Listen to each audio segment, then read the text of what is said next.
Okay, so welcome back to our final video now on our splat game. And in this video, what we're going to learn to do is we're going to learn to include a score for our game, as you can see on the screen there. And towards the end of the video, because it's the last video of this series for the splat game, I'm going to suggest different ways that you can set new levels or set new challenges on your splat game, and then I would like you to then go off on your own and to try and create some coding of your own to create harder levels, to create harder challenges in your splat game. So scoring and different levels is what we're going to aim to do in this video, and this is what hopefully it's going to look like. So if you go over the ball, you get a score, but of course if the ball hits you, then the score goes down. Okay, so let's get going with creating our scoring and our leveling in this last video for our splat game. Okay, so once you're in your splat game from our last video, what we're going to do first is we're going to create the scoring for our maze game. So we need to go over to variables because we're going to include a variable. And before we do this, you need to make sure that you've clicked onto the ball. Make sure you clicked onto the ball or balloon or whatever object you decide to go across screen. Make sure you're on that first, okay, and you've got that coding up here. Then when you've clicked on variables, go to here, and what you need to do is you need to make a variable saying score, and that will show there for you there. And what you do then, change this to score and set score to maybe 2. We'll be kind and give 2 lives at the start. And then what you do is you pull this and you put it underneath there like that. Once you've done that, then you need to go to here where it says change and change it to score. And then change score by 1 so that when he jumps over the ball, he gets an extra point. And we're going to put that just underneath there. Make sure you put it in exactly that place. Once you've done that, then we're going to go over to control, and then you need to click if then else. This one here. So if then else. Pull that and drag it just there like that. Once you've done that, then you will need to go on to operators, and you'll need to pull the one that has the gap and equals button and 50, and just drag that and put it right in there like that. Change this to 3 and then go over to variables, and then with this score here you pull it and you put it there like that. Okay, now then when the score is 3, then what's going to happen? Well, you could do a number of different things, but what I'm going to do here as a suggestion is go over to looks, and he's going to say something, or there's going to be a message that comes up on screen. And I'm going to drag right there, and I'm going to change this. So if the score is 3, it's going to say amazing, great score. And it goes there like that. Helps if I spell amazing correctly. Now, once you've got amazing, great score there, because when the score is 3, it's going to give that message. Else, if it isn't, the score isn't 3, then say what? So obviously it's going to be a bit more of a good try again sort of thing. So let's go for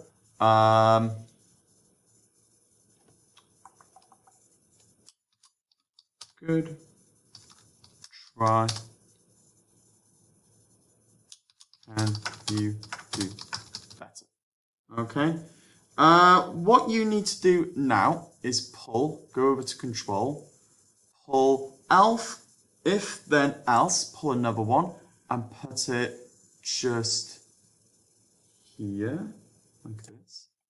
You need to pull this, if we just pull that out of there for a second, put this underneath there like that, and then pull this and put it underneath there like that. Make sure on your screen it is exactly looking like that at the moment. Okay, so it may take time to have a look. Once you've done that, go over to operators, and then you need to pull the one that has the greater than symbol there, and we're going to pull that and put it there. Now, if the score is 0, we need to pull the score button over and put it there, just like that. Say this. If not, what else is it going to say? Else, let's go to looks, say,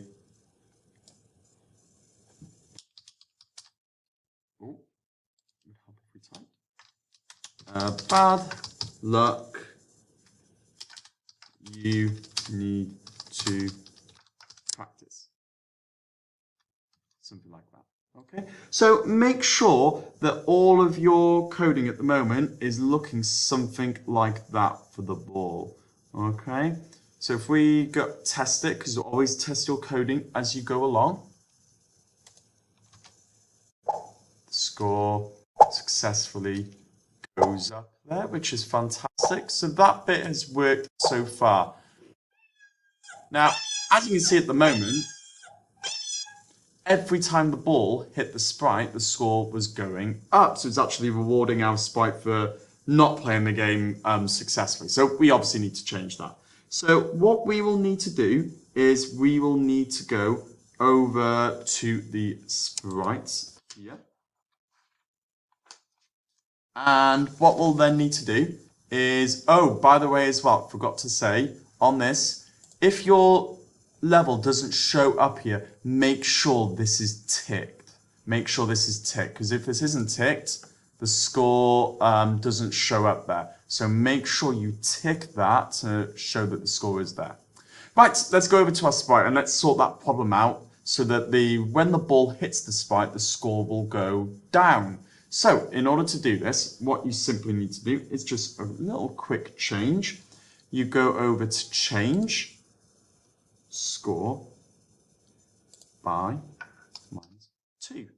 Pull that over, put it underneath like that, and then hopefully when we try it now, it should go down. Let's have a look.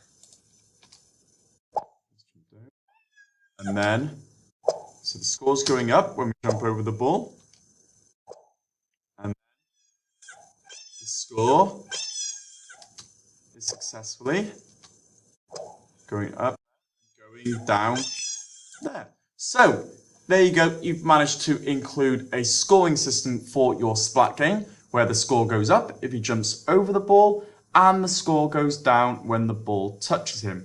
Now, because this is the last video and because we've gone through many different skills throughout these splat videos, for this last little task now, I want you to try and be a bit more independent.